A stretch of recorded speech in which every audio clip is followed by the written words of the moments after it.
नमस्ते सबैमा नमस्ते। चिसो चिसो मौसमको न्यानो न्यानो माया छ है सबैमा।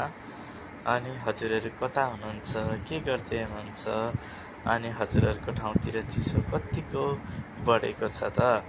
यदि चिसो बढेको छ भने खानपानमा विशेष ध्यान दिनुहोला। न्यानो कपडाहरू लगाउन नभुल्नु होला है साथीहरू।